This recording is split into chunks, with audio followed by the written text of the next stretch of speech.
Good afternoon. We apologize for the technical difficulties, but thank you for joining us on ABC50 Now Live. I'm Isabella Colello. We've had a fairly dry and warm summer so far, but we do have some rainy days in our forecast. Let's get the latest weather update from Storm Team meteorologist Jim Teske. Hello, North Country. I'm meteorologist Jim Teske. Mix of sun and clouds during the day, although clouds will thicken a bit during the afternoon. 85, but not all that humid.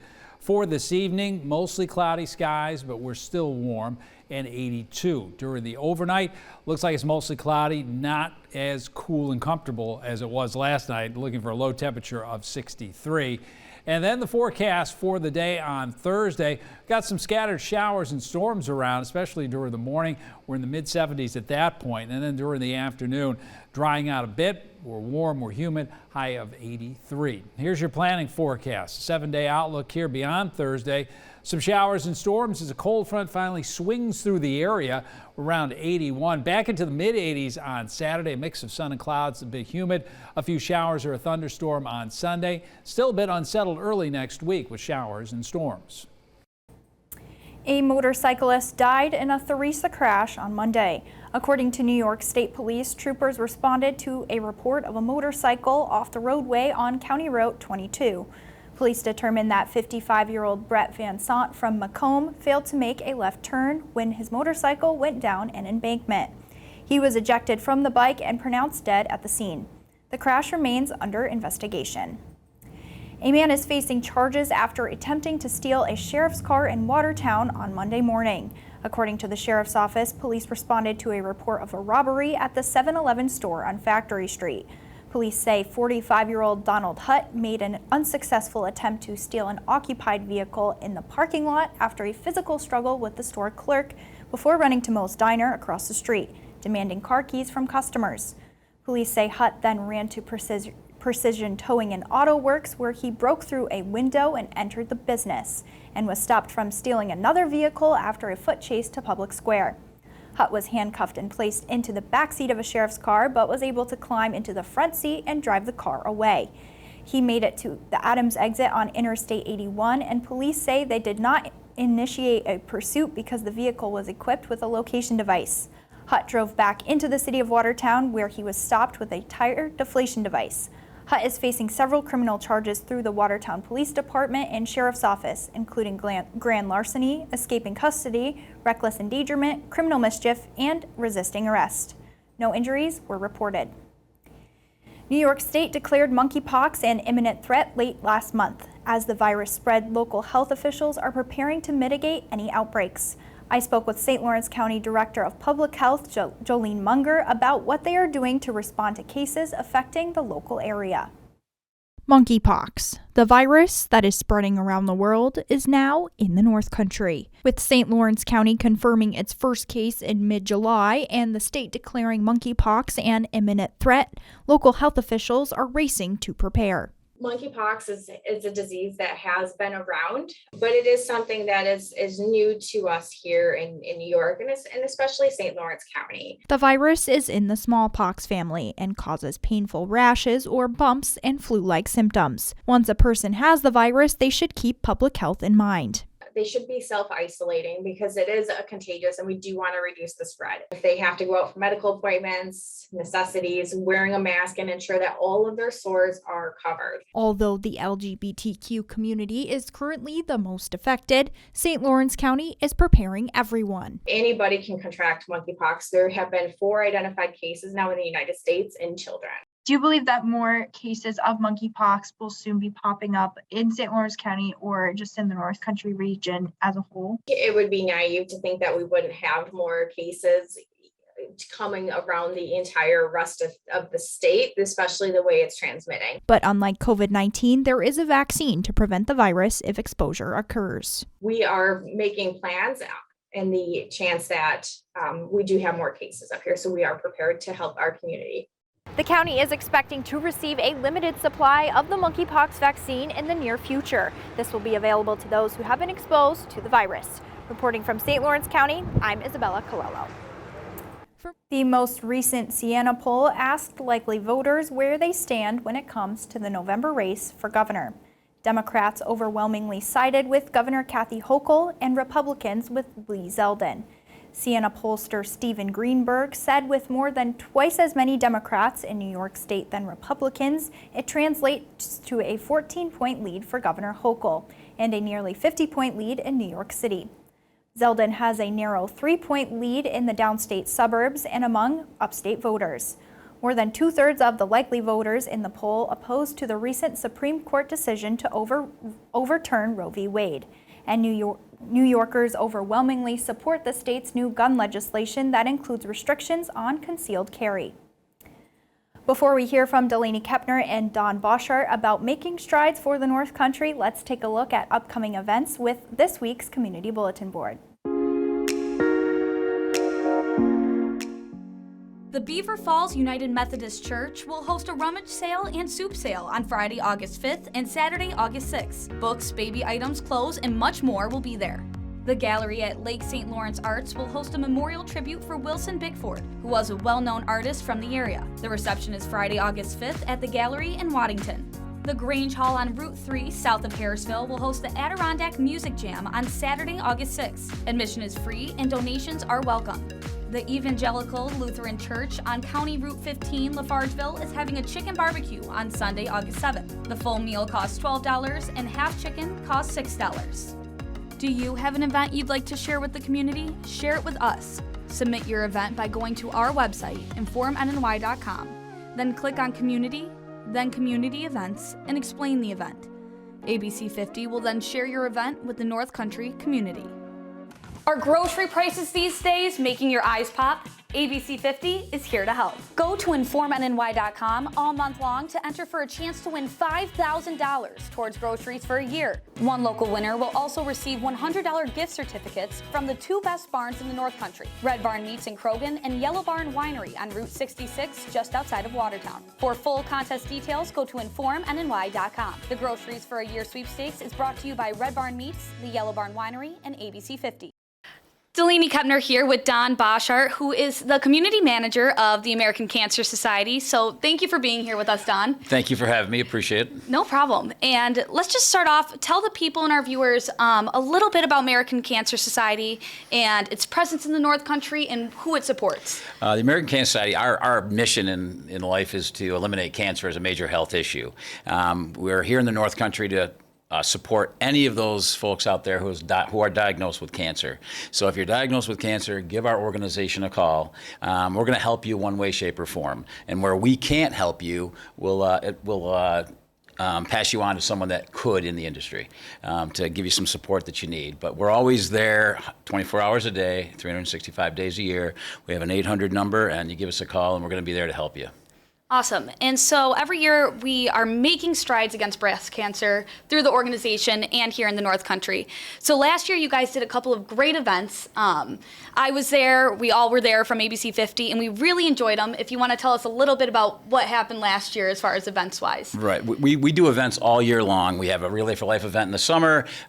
Leading up to the Making Strides Against Breast Cancer Walk, we had a pumpkin derby, and that pumpkin derby is held early October. And really these events, the pumpkin derby, we try to incorporate some teams to get involved with us at with the Making Strides event.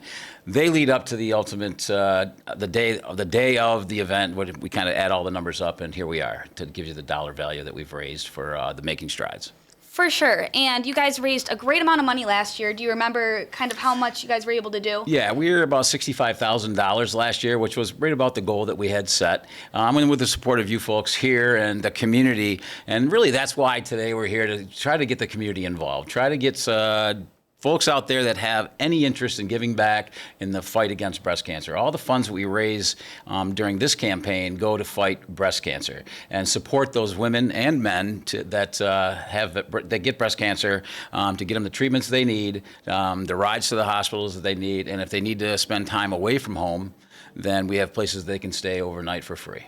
For sure. And so this year we're probably aiming even higher. Oh, absolutely.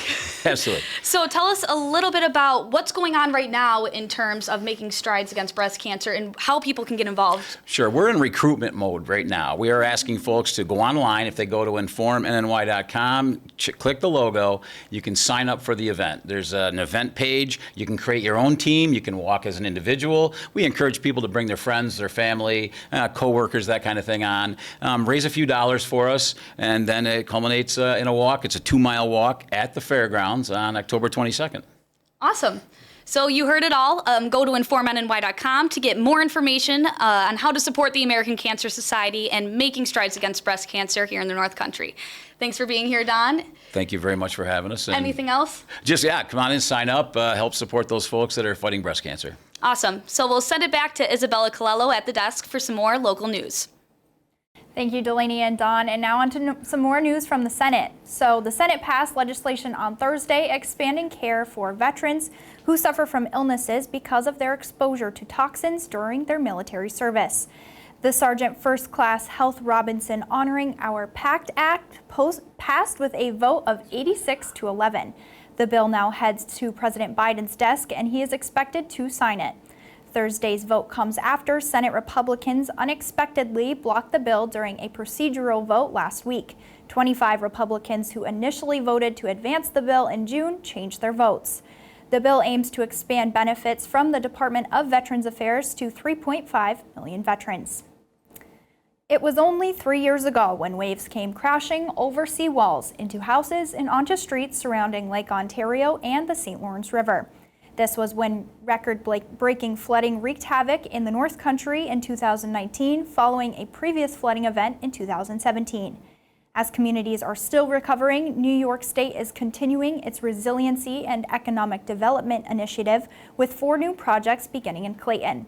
This includes individual projects focusing on the Clayton Riverwalk. Governor Kathy Hochul announced the projects when she visited the Antique Boat Museum last Thursday. We're making $8.6 million of investments in all 5 projects combined, and I will tell you, this is smart money. So we want to bring people, we want to make sure that everything's protected, so we're focusing on our boating infrastructure as well. And also, again, making sure that we can withstand the effects of climate change. DEC Commissioner Basil Seagos and Clayton Mayor Norma Zimmer praised Governor Hochul as they said the projects will help protect the riverside town in the event of another natural disaster. The Children's Home of Jefferson County is in dire need of foster parents. I spoke with Dr. Marian DiMatteo and Victoria Peck about how the North Country community can help.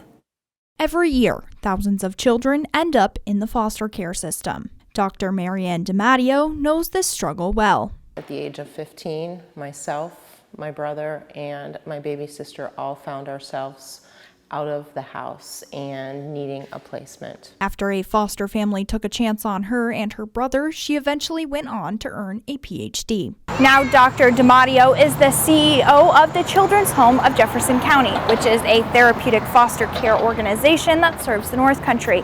But the organization is now in desperate need of foster parents. We have a number of children that come into care in need of loving homes that are willing to take children in and or their siblings. Foster parents are needed for all ages, starting at infancy to the age of 21. When a local Department of Social Services places a youth with us, they hope that we have an identified family to keep that youth safe and sound during their time in care. The Children's Home has modeled its foster care program to prioritize reuniting children with their biological parents. It's important that we as a program and every one of our resources believes in our birth parents and believes in change so our children can be reunited as soon as possible. The Children's Home also works with families to address the realities of foster care. Every child that enters care enters for various reasons, but more often than not, they have faced a lot of trauma.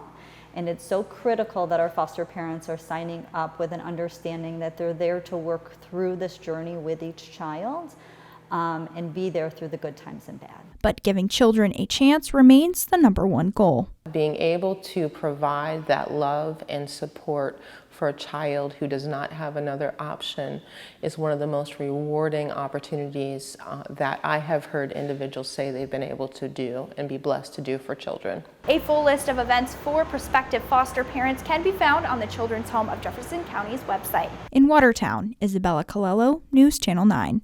For more, North Country Neurology in Watertown has admitted to improperly billing the federal government. The business has agreed to pay $850,000 for what they admitted was improper and reckless billing to the federal government, according to the U.S. Attorney's Office. The practice submitted 120 claims to Medicare for Botox that had been paid for by other insurers from September 2015 through June 2019. The claims improperly listed a physician, the rendering provider, but an investigation confirmed that no physician was present in the office.